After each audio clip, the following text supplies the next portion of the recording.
BSc ਭਾਗ ਦੂਸਰਾ ਦੇ ਵਿਦਿਆਰਥੀਓ, ਤੁਹਾਡੇ ਸਿਲੇਬਸ ਦੇ ਵਿੱਚ ਸ਼ਾਮਲ ਕੀਤੀ ਗਈ ਗ੍ਰਾਮਰ ਉਸ ਦੇ ਆਪਾਂ ਤੀਸਰੇ ਭਾਗ ਦੀ ਗੱਲ ਕਰਦੇ ਹਾਂ।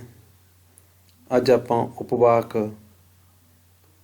ਅਤੇ ਸ਼ਬਦ ਬਾਰੇ ਗੱਲ ਕਰਾਂਗੇ। ਵਿਆਕਰਨਕ ਇਕਾਈਆਂ ਦੀ ਗੱਲ ਸ਼ੁਰੂ ਕੀਤੀ ਹੋਈ ਸੀ ਆਪਣੀ। ਵਿਆਕਰਨਕ ਇਕਾਈਆਂ ਦੇ ਵਿੱਚ ਅਸੀਂ ਹੁਣ ਤੱਕ ਵਾਕ ਦੀ ਗੱਲ ਕਰ ਚੁੱਕੇ ਹਾਂ, ਵਾਕ ਦੀ ਪਰਿਭਾਸ਼ਾ, ਉਹਦੇ ਵਰਗੀਕਰਨ ਬਾਰੇ ਗੱਲ ਕਰ ਚੁੱਕੇ ਹਾਂ, ਵਾਕਾਂਸ਼ ਦੀ ਗੱਲ ਕਰ ਚੁੱਕੇ ਹਾਂ ਔਰ ਭਾਵਾਂਸ਼ ਦੀ ਗੱਲ ਕਰ ਚੁੱਕੇ ਹਾਂ। ਦੋ ਪੋਰਸ਼ਨ ਰਹਿੰਦੇ ਸੀ ਵਿਆਕਰਨਕ ਇਕਾਈਆਂ ਦੇ, ਇੱਕ ਉਪਵਾਕ ਅਤੇ ਦੂਸਰਾ ਸ਼ਬਦ। ਉਪਵਾਕ ਤੁਹਾਡਾ ਸਿਲੇਬਸ ਦੇ ਵਿੱਚ ਵੱਡਾ ਪ੍ਰਸ਼ਨ ਵੀ ਇਹਦੇ ਵਿੱਚ ਸ਼ਾਮਲ ਕੀਤਾ ਗਿਆ। ਉਪਵਾਕ ਬਾਰੇ ਵੱਡਾ ਪ੍ਰਸ਼ਨ ਆ ਸਕਦਾ ਔਰ ਉਹਦਾ ਉੱਤਰ ਵਿਸਥਾਰ ਦੇ ਵਿੱਚ ਦੇਣਾ ਪਊ, ਵੱਡੇ ਉੱਤਰ ਵਾਲਾ ਪ੍ਰਸ਼ਨ। ਔਰ ਨਾਲ ਹੀ ਜਿਹੜੇ ਛੋਟੇ ਪ੍ਰਸ਼ਨ ਹੈਗੇ ਹੈ, ਜਿਹੜੇ ਛੋਟੇ ਉੱਤਰਾਂ ਵਾਲੇ ਪ੍ਰਸ਼ਨ ਹੈਗੇ ਹੈ, ਉਹ ਸ਼ਬਦ ਦੇ ਬਾਰੇ ਵੀ ਪੁੱਛੇ ਜਾ ਸਕਦੇ ਆ। ਉਹਦੇ ਬਾਰੇ ਵੀ ਅੱਜ ਆਪਣੇ ਲੈਕਚਰ ਦੇ ਵਿੱਚ ਗੱਲ ਕਰਾਂਗੇ। ਸੋ ਵਿਦਿਆਰਥੀਓ, ਉਪਵਾਕ ਦੀ ਆਪਾਂ ਪਰਿਭਾਸ਼ਾ ਨਿਸ਼ਚਿਤ ਕਰਾਂਗੇ ਅਤੇ ਉਸ ਤੋਂ ਬਾਅਦ ਆਪਾਂ ਉਪਵਾਕ ਦੇ ਜਿਹੜੇ ਪਾਰਟ ਬਣਦੇ ਹੈਗੇ ਆ, ਉਹਦੇ ਭਾਗ ਬਣਦੇ, ਉਹਨਾਂ ਦੀ ਗੱਲ ਕਰਾਂਗੇ। ਉਪਵਾਕ ਦੇ ਬਾਰੇ ਡਾਕਟਰ ਜੋਗਿੰਦਰ ਸਿੰਘ ਪੁਆਰ ਨੇ ਕੀ ਕਿਹਾ? ਉਹਨਾਂ ਅਨੁਸਾਰ ਇੱਕ ਅਜਿਹਾ ਸ਼ਬਦ ਸਮੂਹ ਜਿਸ ਵਿੱਚ ਇੱਕ ਉਦੇਸ਼ ਅਤੇ ਇੱਕ ਵਧੇਅ ਹੁੰਦਾ ਹੈ ਅਤੇ ਆਪਣੇ ਤੋਂ ਵੱਡੀ ਇਕਾਈ ਦਾ ਹਿੱਸਾ ਹੋਵੇ, ਉਸ ਨੂੰ ਉਪਵਾਕ ਕਿਹਾ ਜਾਂਦਾ ਹੈ। ਹੁਣ ਦੋ ਸ਼ਰਤਾਂ ਲੱਗੀਆਂ। ਪਹਿਲੀ ਸ਼ਰਤ ਤਾਂ ਇਹ ਹੈ ਕਿ ਇੱਕ ਤਾਂ ਉਦੇਸ਼ ਹੋਵੇ ਅਤੇ ਇੱਕ ਵਧੇਅ ਹੋਵੇ, ਇਹਦਾ ਪਾਰਟ ਹੋਵੇ ਜਿਸ ਵਾਕ ਦਾ, ਉਹ ਉਪਵਾਕ ਹੁੰਦਾ। ਪਰ ਇੱਕ ਸ਼ਰਤ ਨਾਲ ਹੋਰ ਵੀ ਲਾਤੀ ਕਿ ਉਹ ਆਪਣੇ ਤੋਂ ਵੱਡੀ ਇਕਾਈ ਭਾਵ ਵਾਕ ਦਾ ਹਿੱਸਾ ਹੋਵੇ, ਉਸ ਨੂੰ ਉਪਵਾਕ ਕਿਹਾ ਜਾਂਦਾ ਹੈ। ਵਾਕ ਹਮੇਸ਼ਾ ਹੀ ਉਪਵਾਕ ਹਮੇਸ਼ਾ ਹੀ ਵਾਕ ਦੇ ਵਿੱਚ ਵਿਚਰਦਾ ਹੈ। ਸਧਾਰਨ ਵਾਕ ਅਤੇ ਉਪਵਾਕ ਦਾ ਇਹੋ ਹੀ ਅੰਤਰ ਹੁੰਦਾ।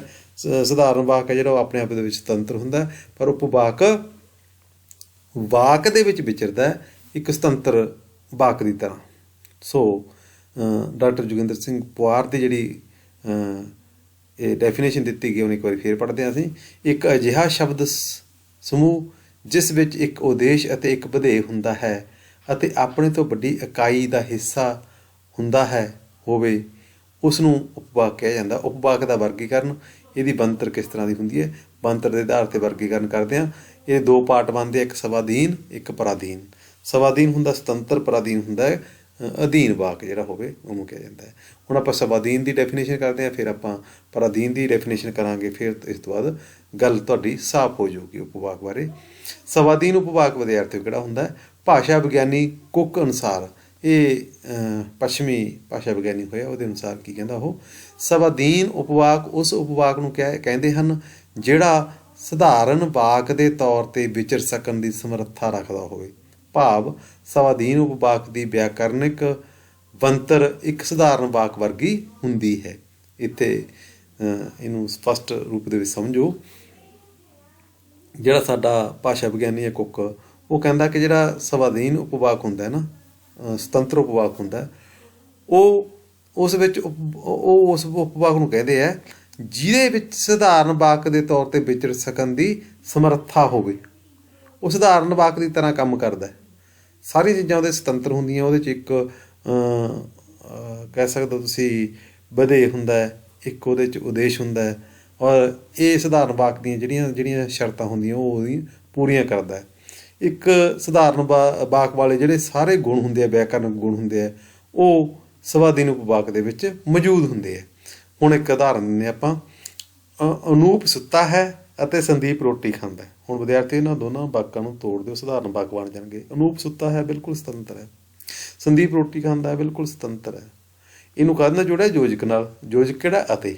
ਸੋ ਇੱਥੇ ਦੋ ਉਪਵਾਕ ਹੈ, ਦੋ ਉਪਵਾਕ ਸੰਯੁਕਤ ਵਾਕ ਦੇ ਹਿੱਸੇ ਹੈ।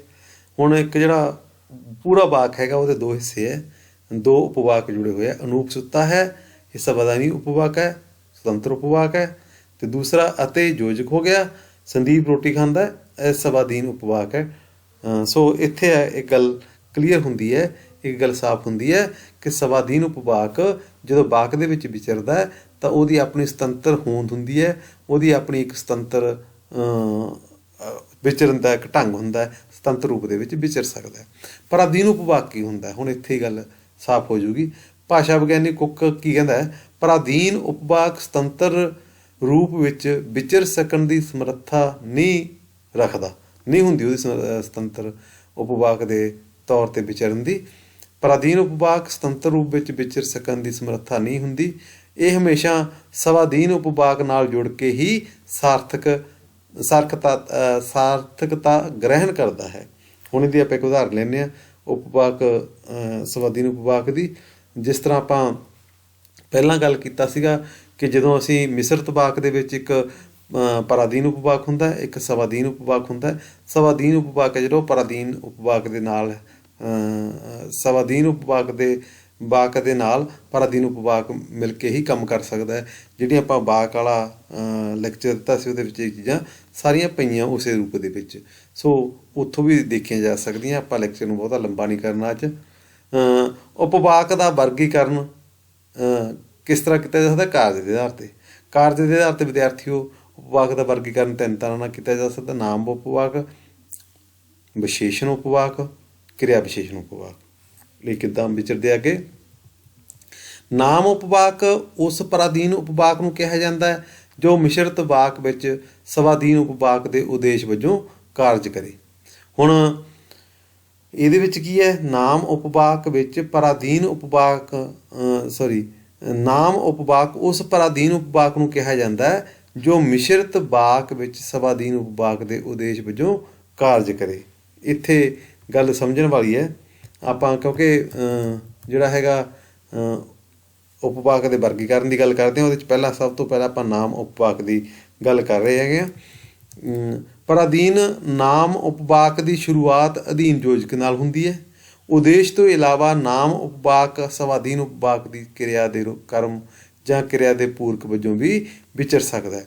ਨਾਮ ਉਪਵਾਕ ਦੇ ਆਰੰਭ ਵਿੱਚ ਆਮ ਤੌਰ 'ਤੇ ਕੇ, ਬਈ ਆਦਿ ਅਧੀਨ ਯੋਜਕ ਆਉਂਦੇ ਹਨ। ਨਾਮ ਉਪਵਾਕ ਦਾ ਸਥਾਨ ਕਦੇ ਪਹਿਲਾਂ ਨਹੀਂ ਹੁੰਦਾ। ਉਦਾਹਰਨ ਇਹਦੀ ਕੀ ਦੇ ਰਹੇ ਹਾਂ, ਮਿਸਾਲ ਕੀ ਦੇ ਰਹੇ ਆਪਾਂ? ਉਸ ਨੂੰ ਪਤਾ ਨਹੀਂ ਸੀ ਕਿ ਤੁਸੀਂ ਉਸ ਵੱਲ ਵੇਖ ਰਹੇ ਹੋ। ਉਸ ਨੂੰ ਪਤਾ ਨਹੀਂ ਸੀ, ਸਵਾਧੀਨ ਉਪਵਾਕ। ਕੇ ਅਧੀਨ ਯੋਜਕ ਹੋ ਗਿਆ। ਪਰਾਧੀਨ ਉਪਵਾਕ ਕੀ ਹੈ? ਤੁਸੀਂ ਉਸ ਵੱਲ ਵੇਖ ਰਹੇ ਹੋ। ਇਹ ਨਾਮ ਉਪਵਾਕ ਹੋ ਗਿਆ। ਅਗਲਾ ਜਿਹੜਾ ਵਿਸ਼ੇਸ਼ਣ ਉਪਵਾਕ ਕੀ ਹੁੰਦਾ?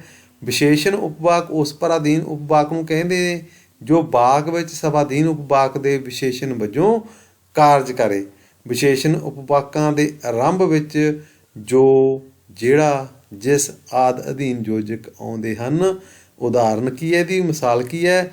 ਇਹ ਉਹ ਬੀਜ ਹਨ ਜੋ ਅਸੀਂ ਪੈਦਾ ਕੀਤੇ ਹਨ। ਇਹ ਉਹ ਬੀਜ ਹਨ ਜੋ ਅਸੀਂ ਪੈਦਾ ਕੀਤੇ ਹਨ।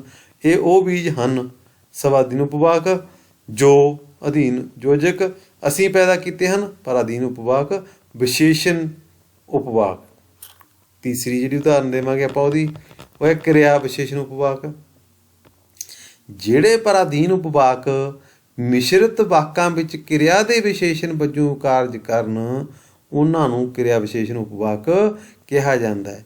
ਇਹ ਉਪਵਾਕ ਕਿਰਿਆ ਦੇ ਸਮੇਂ, ਸਥਾਨ, ਕਾਰਨ, ਸ਼ਰਤ, ਵਿਧੀ ਆਦਿ ਬਾਰੇ ਜਾਣਕਾਰੀ ਦਿੰਦੇ ਹਨ। ਕਿਰਿਆ ਵਿਸ਼ੇਸ਼ਣ ਉਪਵਾਕ ਦੇ ਆਰੰਭ ਵਿੱਚ ਜਿਵੇਂ, ਜਦ, ਜਿਸ ਸਮੇਂ, ਕਿਉਂਕਿ ਆਦਿ ਅਧੀਨ ਯੋਜਕਾਂ ਦੀ ਵਰਤੋਂ ਹੁੰਦੀ ਹੈ। ਇਹਦੀ ਮਿਸਾਲ ਕੀ ਦਿੰਦੇ ਆ? ਇਹਦੀ ਉਦਾਹਰਨ ਕੀ ਦਿੰਦੇ ਆ? ਭਵਿੱਖ ਵਿੱਚ ਫਸਲਾਂ ਉਸੇ ਤਰ੍ਹਾਂ ਉੱਗਣਗੀਆਂ ਜਿਵੇਂ ਕਿਸੇ ਬੱਚੇ ਨੂੰ ਸੋਕੜਾ ਪਿਆ ਹੁੰਦਾ ਹੈ। ਇਹ ਪੂਰਾ ਵਾਕ ਹੈ। ਭਵਿੱਖ ਵਿੱਚ ਫਸਲਾਂ ਉਸੇ ਤਰ੍ਹਾਂ ਉੱਗਣਗੀਆਂ ਜਿਵੇਂ ਕਿਸੇ ਬੱਚੇ ਨੂੰ ਸੋਕੜਾ ਪਿਆ ਹੁੰਦਾ ਹੈ। ਪਹਿਲਾ ਜਿਹੜਾ ਵਾਕ ਬਣਦਾ ਹੈ, ਭਵਿੱਖ ਵਿੱਚ ਫਸਲਾਂ ਉਸੇ ਤਰ੍ਹਾਂ ਉੱਗਣਗੀਆਂ, ਸਵਾਧੀਨ ਉਪਵਾਕ ਹੈ। ਜਿਵੇਂ ਅਧੀਨ ਯੋਜਕ ਹੈ, ਕਿਸੇ ਬੱਚੇ ਨੂੰ ਸੋਕੜਾ ਪਿਆ ਹੁੰਦਾ, ਇਹ ਅਧੀਨ ਉਪਵਾਕ ਬਣਦਾ ਹੈ। ਹੁਣ ਅਧੀਨ ਉਪਵਾਕ, ਪਰਾਧੀਨ ਉਪਵਾਕ ਜਾਂ ਕਹਿ ਸਕਦੇ ਆਪਾਂ ਕਿਰਿਆ ਵਿਸ਼ੇਸ਼ਣ ਉਪਵਾਕ ਹੈਗਾ ਇਹ। ਅੱਗੇ ਇੱਥੋਂ ਤੱਕ ਆਪਣਾ ਜਿਹੜਾ ਸੀਗਾ ਵਾਕ ਦੀ ਗੱਲ, ਉਪਵਾਕ ਦੀ ਗੱਲ ਖਤਮ ਹੋ ਗਈ। ਹੁਣ ਅਸੀਂ ਅੱਗੇ ਗੱਲ ਕਰਦੇ ਹਾਂ ਸ਼ਬਦ। ਵਿਦਿਆਰਥੀਓ, ਸ਼ਬਦ ਜਿਹੜਾ ਪਰੰਪਰਾਗਤ ਵਿਆਕਰਨ ਹੈ ਉਹਦੇ ਅਨੁਸਾਰ ਧੁਨੀਆਂ ਦੇ ਸਾਰਥਕ ਸਮੂਹ ਨੂੰ ਸ਼ਬਦ ਕਿਹਾ ਜਾਂਦਾ ਹੈ।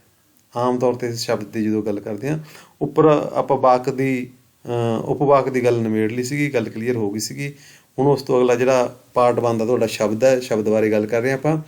ਜਿਹੜੀ ਪੁਰਾਣੀ ਵਿਆਕਰਨ ਹੈਗੀ ਜਾਂ ਪਰੰਪਰਾਗਤ ਵਿਆਕਰਨ ਹੈਗੀ ਉਹਦੇ ਅਨੁਸਾਰ ਧੁਨੀਆਂ ਦੇ ਸਾਰਥਕ ਸਮੂਹ ਨੂੰ ਸ਼ਬਦ ਕਿਹਾ ਜਾਂਦਾ। ਬਲੂਮਫੀਲਡ ਕੀ ਕਹਿੰਦਾ, ਸ਼ਬਦ ਲਘੂਤਮ ਛੋਟੇ ਤੋਂ ਛੋਟਾ ਮੁਕਤਾਂਗ ਸੁਤੰਤਰ ਰੂਪ ਹੈ। ਮੁਕਤਾਂਗ ਭਾਵ ਸੁਤੰਤਰ ਰੂਪ ਹੈ ਸ਼ਬਦ ਨੂੰ ਉਹਨੇ ਕਿਹਾ। ਹੁਣ ਆਪਾਂ ਸ਼ਬਦ ਦੇ ਅੱਗੇ ਪਾਠ ਦੇਖਦੇ ਹਾਂ, ਖੋਜਦੇ ਹਾਂ ਕੀ ਵਿਦਿਆਰਥੀ। ਸ਼ਬਦ ਦੋ ਤਰ੍ਹਾਂ ਨਾਲ ਵੰਡ ਰਹੇ ਹਾਂ ਆਪਾਂ, ਕੋਸ਼ਗਤ ਸ਼ਬਦ, ਵਿਆਕਰਨਕ ਸ਼ਬਦ। ਸ਼ਬਦ ਦਾ ਅਗਲਾ ਰੂਪ ਕੀ ਹੈ, ਵਿਕਾਰੀ ਸ਼ਬਦ, ਅਵਿਕਾਰੀ ਸ਼ਬਦ। ਉਸ ਤੋਂ ਬਾਅਦ ਕੋਸ਼ਗਤ ਸ਼ਬਦ ਕਿਹੜੇ ਹੁੰਦੇ ਆ। ਕੋਸ਼ਗਤ ਸ਼ਬਦ ਸ਼ਬਦਾਂ ਦੇ ਜਿਨ੍ਹਾਂ ਰੂਪਾਂ ਨੂੰ ਕੋਸ਼ ਵਿੱਚ ਦਰਜ ਕਰਨ ਲਈ ਮੁੱਢਲੀ ਇਕਾਈ ਵਜੋਂ ਲਿਆ ਜਾਂਦਾ ਹੈ ਉਹਨਾਂ ਨੂੰ ਕੋਸ਼ਗਤ ਸ਼ਬਦ ਕਿਹਾ ਜਾਂਦਾ। ਜਿਵੇਂ ਮੁੰਡਾ, ਕੁੜੀ, ਹਾਥੀ, ਕਿਤਾਬ ਵਗੈਰਾ ਵਗੈਰਾ। ਇਹ ਸਾਰੇ ਸ਼ਬਦ ਜਿਹੜੇ ਹੈਗੇ ਆ ਕੋਸ਼ਗਤ ਸ਼ਬਦ ਹੈ। ਵਿਆਕਰਨਕ ਸ਼ਬਦ ਕਿਹੜੇ ਹੁੰਦੇ ਆ, ਵਾਕ ਬਣਤਰਾਂ ਵਿੱਚ ਵਿਚਰਨ ਵਾਲੇ ਸ਼ਬਦ ਰੂਪਾਂ ਨੂੰ ਵਿਆਕਰਨਕ ਸ਼ਬਦ ਕਿਹਾ ਜਾਂਦਾ ਹੈ। ਜਿਵੇਂ ਕੁੜੀ ਤੋਂ ਕੁੜੀਓ, ਕੁੜੀਆਂ, ਕੁੜੀਏ ਆਦਿ ਸ਼ਬਦ ਬਣ ਜਾਂਦੇ ਆ। ਵਿਕਾਰੀ ਸ਼ਬਦ ਕਿਹੜੇ ਹੁੰਦੇ ਆ, ਵਿਕਾਰੀ ਸ਼ਬਦ ਉਹ ਹੁੰਦੇ ਆ ਜਿਨ੍ਹਾਂ ਦਾ ਰੂਪ ਬਦਲਿਆ ਜਾ ਸਕਦਾ ਹੈ, ਭਾਵ ਜਿਨ੍ਹਾਂ ਵਿੱਚ ਅਗੇਤਰ, ਮਧੇਤਰ, ਪਿਛੇਤਰ ਲੱਗ ਸਕਦੇ ਹਨ। ਜਿਵੇਂ ਘਰ, ਬੇਘਰ, ਲਿਖ, ਲਿਖਦਾ, ਲਿਖੋ, ਲਿਖੇ, ਲਿਖਦੀ ਆਦਿ। ਅਵਿਕਾਰੀ ਸ਼ਬਦ ਕਿਹੜੇ ਹੁੰਦੇ ਆ, ਅਵਿਕਾਰੀ ਸ਼ਬਦ ਉਹ ਹੁੰਦੇ ਹਨ ਜਿਨ੍ਹਾਂ ਦਾ ਰੂਪ ਨਹੀਂ ਬਦਲਿਆ ਜਾ ਸਕਦਾ, ਭਾਵ ਜਿਨ੍ਹਾਂ ਵਿੱਚ ਅਗੇਤਰ, ਪਿਛੇਤਰ ਨਹੀਂ ਲੱਗਦੇ। ਜਿਵੇਂ ਨੇ, ਨੂੰ, ਕੇ, ਪਰ, ਤੋਂ, ਨਹੀਂ ਆਦਿ। ਕਾਰਜ ਦੇ ਆਧਾਰ 'ਤੇ ਸ਼ਬਦਾਂ ਦਾ ਵਰਗੀਕਰਨ। ਕਾਰਜ ਦੇ ਆਧਾਰ 'ਤੇ ਵਿਦਿਆਰਥੀਓ ਨਾਮ, ਪੜਨਾਮ, ਵਿਸ਼ੇਸ਼ਣ, ਕਿਰਿਆ, ਕਿਰਿਆ ਵਿਸ਼ੇਸ਼ਣ, ਸੰਬੰਧਕ, ਯੋਜਕ, ਵਿਸ਼ਮਿਕ, ਇਹ 8 ਤਰ੍ਹਾਂ ਦੇ ਹੁੰਦੇ ਆ। ਕਾਰਜ ਦੇ ਆਧਾਰ 'ਤੇ ਸ਼ਬਦਾਂ ਦੇ ਜਿਹੜਾ ਵਰਗੀਕਰਨ ਉਹ 8 ਤਰ੍ਹਾਂ ਨਾਲ ਕੀਤਾ ਜਾ ਸਕਦਾ ਹੈ। ਸੋ ਵਿਦਿਆਰਥੀਓ ਤੁਹਾਡਾ ਇੱਥੇ ਹੀ ਇਹ ਪ੍ਰਸ਼ਨ ਖਤਮ ਹੁੰਦਾ ਹੈਗਾ। ਤੁਹਾਡਾ ਉਪਵਾਕ ਦੀ ਗੱਲ ਕੀਤੀ ਆਪਾਂ, ਉਪਵਾਕ ਦੇ ਪਾਰਟਸ ਦੀ ਗੱਲ ਕੀਤੀ ਆਪਾਂ, ਔਰ ਉਸ ਤੋਂ ਬਾਅਦ ਆਪਾਂ ਸ਼ਬਦ ਦੀ ਗੱਲ ਕਰਤੀ ਹੈ, ਸ਼ਬਦਾਂ ਦੇ ਪਾਰਟਸ ਦੀ ਗੱਲ ਕੀਤੀ ਹੈ। ਤੁਹਾਡਾ ਜਿਹੜਾ ਗ੍ਰਾਮਰ ਦਾ ਕੰਮ ਹੈ, ਜਿਹੜਾ ਵਿਆਕਰਨ ਦਾ ਕੰਮ ਆ, ਉਹਦੇ ਵਿੱਚ ਵਿਆਕਰਨਕ ਇਕਾਈਆਂ ਹੁੰਦੀਆਂ ਕੀ ਹੈ, ਵਿਆਕਰਨਕ ਇਕਾਈਆਂ ਦੀ ਡੈਫੀਨੇਸ਼ਨ ਕੀ ਹੈ, ਕਿੰਨੇ ਤਰ੍ਹਾਂ ਦੀਆਂ ਵਿਆਕਰਨਕ ਇਕਾਈਆਂ ਹੈ। ਜਿਵੇਂ ਆਪਾਂ ਪਹਿਲਾਂ ਦੱਸਿਆ ਸੀਗਾ, ਭਾਵ-ਅੰਸ਼ ਸਭ ਤੋਂ ਛੋਟੀ ਵਿਆਕਰਨਕ ਇਕਾਈ ਹੈ, ਸ਼ਬਦ ਭਾਵ-ਅੰਸ਼ ਤੋਂ ਵੱਡੀ ਵਿਆਕਰਨਕ ਇਕਾਈ ਹੈ, ਔਰ ਵਾਕਾਂਸ਼ ਤੋਂ ਛੋਟੀ ਹੈ। ਤੀਸਰੀ ਜਿਹੜੀ ਵਿਆਕਰਨਕ ਇਕਾਈ ਸੀ ਉਹ ਵਾਕਾਂਸ਼ ਸੀਗੀ, ਜਿਹੜੀ ਸ਼ਬਦ ਤੋਂ ਵੱਡੀ ਹੁੰਦੀ ਹੈ, ਉਪਵਾਕ ਤੋਂ ਛੋਟੀ ਹੁੰਦੀ ਹੈ। ਚੌਥੀ ਜਿਹੜੀ ਵਿਆਕਰਨਕ ਇਕਾਈ ਸੀਗੀ ਉਪਵਾਕ ਹੈ, ਜਿਹਦੇ ਬਾਰੇ ਆਪਾਂ ਅੱਜ ਗੱਲ ਕੀਤੀ ਹੈ। ਜੇ ਇਹਦੀ ਸਧਾਰਨ ਜੀ ਪਰਿਭਾਸ਼ਾ ਦੇਣੀ ਹੋਵੇ ਤਾਂ ਇਹ ਵਾਕਾਂਸ਼ ਤੋਂ ਵੱਡਾ ਹੁੰਦਾ ਅਤੇ ਵਾਕ ਤੋਂ ਛੋਟਾ ਹੁੰਦਾ। ਫਾਈਨਲ ਪੰਜਵੀਂ ਜਿਹੜੀ ਹੈਗੀ ਹੈ ਉਹ ਹੈਗੀ ਆ ਵਾਕ। ਵਾਕ ਭਾਸ਼ਾ ਦੀ ਸਭ ਤੋਂ ਵੱਡੀ ਵਿਆਕਰਨਕ ਇਕਾਈ ਹੁੰਦੀ ਹੈ। ਇਹ 5 ਵਿਆਕਰਨਕ ਇਕਾਈਆਂ, ਇਹਨਾਂ 5 ਵਿਆਕਰਨਕ ਇਕਾਈਆਂ ਦੇ ਬਾਰੇ ਤੁਸੀਂ ਚੰਗੀ ਤਰ੍ਹਾਂ ਨਾਲ ਗ੍ਰਾਮਰ ਦੇ ਵਿੱਚ ਦੇਖ ਲਿਓ, ਪ੍ਰਸ਼ਨ ਦੇਖ ਲਿਓ। ਆਪਣੇ ਜਿਹੜੇ ਆਪਾਂ ਲੈਕਚਰ ਦਿੱਤੇ ਉਹਨਾਂ ਦੀ ਗੱਲ ਚੰਗੀ ਤਰ੍ਹਾਂ ਨੋਟ ਕਰ ਲਿਓ। ਇੱਕ ਵਿਦਿਆਰਥੀਓ ਧਿਆਨ ਰੱਖਿਓ, ਤੁਹਾਡਾ ਜਿਹੜਾ ਪੇਪਰ ਹੋਣਾ ਹੈ ਉਸ ਪੇਪਰ ਦੇ ਵਿੱਚ ਜਿਹੜੀਆਂ ਕਿਉਂਕਿ ਇਹ ਜਿਹੜਾ ਪੇਪਰ ਔਨਲਾਈਨ ਹੋ ਰਿਹਾ ਹੈ, ਇਹਦੀਆਂ ਆਪਣੀਆਂ ਕੁਝ ਸੀਮਾਵਾਂ ਹੈਗੀਆਂ, ਔਰ ਇਹਦੇ ਲਈ ਇੱਕ ਵੱਖਰੀ ਤਰ੍ਹਾਂ ਦੇ ਦਿਸ਼ਾ ਨਿਰਦੇਸ਼ ਦਿੱਤੇ ਜਾਂਦੇ। ਉਹਨਾਂ ਦਿਸ਼ਾ ਨਿਰਦੇਸ਼ ਨੂੰ ਧਿਆਨ ਨਾਲ ਤੁਸੀਂ ਪੜ੍ਹਿਓ, ਵਾਚਿਓ। ਉਸ ਤੋਂ ਬਾਅਦ ਜੇਕਰ ਨਹੀਂ ਫਿਰ ਵੀ ਪਤਾ ਲੱਗਦਾ ਤਾਂ ਪੁੱਛ ਸਕਦੇ ਹੋ ਤੁਸੀਂ। ਤੁਹਾਡੇ ਜਿਹੜੇ ਫਾਈਨਲ ਰੋਲ ਨੰਬਰ ਹੈਗੇ ਆ ਉਹ ਵੀ ਮੈਂ ਇਸੇ ਕਰਕੇ ਤੁਹਾਨੂੰ ਕਿਹਾ ਸੀ, ਮੰਗਵਾਏ ਸੀਗੇ ਕਿ ਪਤਾ ਲੱਗ ਜੇ ਕਿ ਤੁਹਾਡੇ ਰੋਲ ਨੰਬਰ ਜਿਹੜੇ ਸਾਨੂੰ ਲਿਸਟ ਦਿੱਤੀ ਗਈ ਹੈ ਉਹਦੇ ਮੁਤਾਬਕ ਸਹੀ ਹਨ। ਇਸੇ ਕਰਕੇ ਤੁਸੀਂ ਉਹਨੂੰ ਕਨਫਰਮ ਕਰਨਾ, ਤੁਸੀਂ ਭੇਜਣਾ। ਜੇ ਕਿਸੇ ਬੱਚੇ ਦਾ ਰੋਲ ਨੰਬਰ ਮੈਨੂੰ ਲੱਗੂਗਾ, ਵਿਦਿਆਰਥੀ ਦਾ ਰੋਲ ਨੰਬਰ ਮੈਨੂੰ ਲੱਗੂਗਾ ਕਿ ਜਿਹੜੀ ਸਾਨੂੰ ਲਿਸਟ ਦਿੱਤੀ ਗਈ ਉਹਦੇ ਨਾਲ ਮੈਚ ਨਹੀਂ ਕਰਦਾ, ਤਾਂ ਉਹਦੇ ਬਾਰੇ ਅਸੀਂ ਤੁਹਾਨੂੰ ਮੈਸੇਜ ਭੇਜਾਂਗੇ। ਡਟ ਕੇ ਪੇਪਰ ਦਿਓ, ਤਿਆਰੀ ਕਰੋ ਦੱਬ ਕੇ, ਔਰ ਤੁਹਾਨੂੰ ਸ਼ੁਭ ਕਾਮਨਾਵਾਂ ਪੇਪਰਾਂ ਦੇ ਲਈ। ਔਰ ਇਹ ਲੈਕਚਰ ਨੂੰ ਧਿਆਨ ਨਾਲ ਸੁਣਿਓ, ਇਹਦੀਆਂ ਰਿਪੋਰਟਾਂ ਬਣਾਓ, ਸਬਮਿਟ ਕਰੋ ਤੁਸੀਂ। ਔਰ ਤੁਹਾਡਾ ਇਸ ਸੈਸ਼ਨ ਦਾ ਅਖੀਰਲਾ ਲੈਕਚਰ ਸਮਝੋ ਤੁਸੀਂ ਇਹਨੂੰ। ਇਸ ਤੋਂ ਬਾਅਦ ਤੁਹਾਡੇ ਪੇਪਰ ਸ਼ੁਰੂ ਹੋ ਜਾਣੇ ਆ। ਦੱਬ ਕੇ ਪੇਪਰਾਂ ਦੀ ਤਿਆਰੀ ਕਰੋ ਵਿਦਿਆਰਥੀਓ। ਤੁਹਾਡੇ ਲਈ ਸ਼ੁਭ ਕਾਮਨਾਵਾਂ ਮੇਰੇ ਵੱਲੋਂ, ਔਰ ਵਧੀਆ ਵਧੀਆ ਪੇਪਰ ਕਰੋ ਤੁਸੀਂ, ਵਧੀਆ ਵਧੀਆ ਤੁਸੀਂ ਜਿਹੜਾ ਤੀਸਰਾ ਸਮੈਸਟਰ ਨੂੰ ਪਾਸ ਕਰੋ। ਚੌਥੇ ਸਮੈਸਟਰ ਦੇ ਵਿੱਚ ਆਪਾਂ ਲਾਈਵ ਕਲਾਸਾਂ ਲਾਈਏ, ਆਪਾਂ ਆਫ ਕਲਾਸਾਂ ਲਾਈਏ, ਅਤੇ ਔਨਲਾਈਨ ਕਲਾਸਾਂ ਦੀ ਆਪਾਂ ਨੂੰ ਲੋੜ ਨਾ ਪਵੇ। ਇਹੋ ਹੀ ਦੁਆ ਹੈ ਮੇਰੀ। ਔਰ ਮੈਨੂੰ ਉਮੀਦ ਹੈ ਕਿ ਆਪਾਂ ਜ਼ਰੂਰ ਆਉਣ ਵਾਲੇ ਸੈਸ਼ਨ ਦੇ ਵਿੱਚ ਲਾਈਵ ਕਲਾਸਾਂ ਲਾਵਾਂਗੇ, ਤੁਹਾਨੂੰ ਆਫ ਕਲਾਸਾਂ ਲਾਵਾਂਗੇ, ਔਰ ਔਨਲਾਈਨ ਕਲਾਸਾਂ ਸ਼ਾਇਦ ਨਾ ਲਾਉਣ ਦੀ ਲੋੜ ਪਵੇ। ਇਸ ਸ਼ੁਭ ਕਾਮਨਾ ਦੇ ਨਾਲ ਅੱਜ ਦਾ ਲੈਕਚਰ ਮੈਂ ਖਤਮ ਕਰ ਰਿਹਾ। ਤੁਹਾਡੇ ਪੇਪਰ ਵਧੀਆ ਹੋਣ, ਨਵਾਂ ਸਾਲ ਤੁਹਾਨੂੰ ਸਾਰਿਆਂ ਨੂੰ ਮੁਬਾਰਕ ਹੋਊਗਾ। ਇਹਦੇ ਨਾਲ ਹੀ ਆਪਣਾ ਅੱਜ ਦਾ ਲੈਕਚਰ ਖਤਮ ਹੋ ਰਿਹਾ ਹੈ। ਤੁਸੀਂ ਸਾਰੇ ਲੈਕਚਰ ਨੂੰ ਧਿਆਨ ਨਾਲ ਸੁਣ ਲੈਣਾ।